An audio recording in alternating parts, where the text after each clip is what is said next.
Hello বন্ধুরা, career space YouTube চ্যানেলে আপনাদের সকলকে স্বাগত জানাই। আশা করি আপনারা সবাই ভালো আছেন।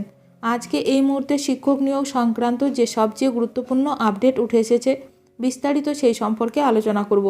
তাই ভিডিওটি অবশ্যই শেষ পর্যন্ত দেখবেন নিয়োগ সংক্রান্ত অনেক নতুন নতুন আপডেট পাওয়ার জন্য।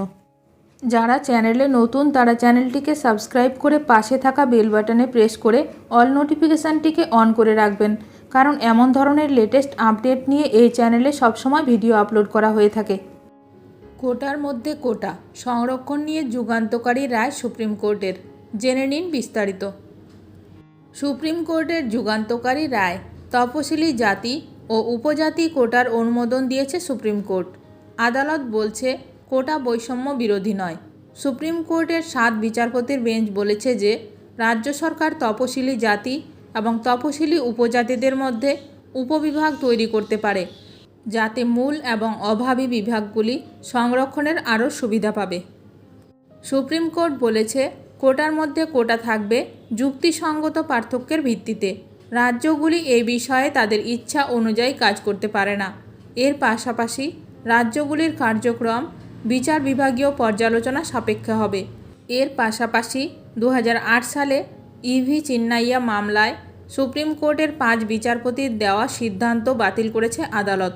বর্তমান বেঞ্চ 2004 সালে দেওয়া সিদ্ধান্তকে সরিয়ে দিয়েছে, যেখানে সুপ্রিম কোর্ট বলেছিল যে এসসি অথবা এসটি উপজাতিদের মধ্যে উপশ্রেণী তৈরি করা যাবে না।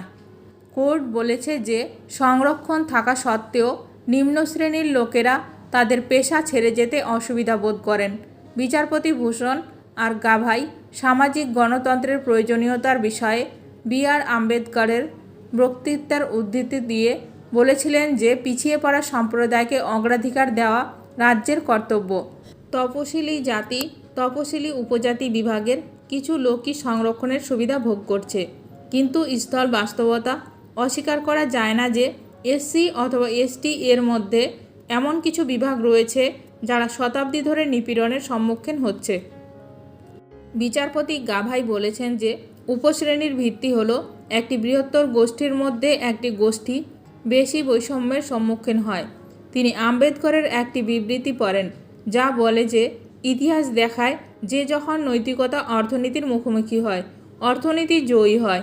আসুন আমরা আপনাকে বলি যে সুপ্রিম কোর্ট 6-1 সংখ্যাগরিষ্ঠতার সাথে তার রায় দেওয়ার সময় বলেছে যে আমরা বিশ্বাস করি যে সমস্ত বিভাগ অনুমোদিত, কিন্তু বিচারপতি বেলা মাধুর্য ত্রিবেদী এর সাথে একমত নন।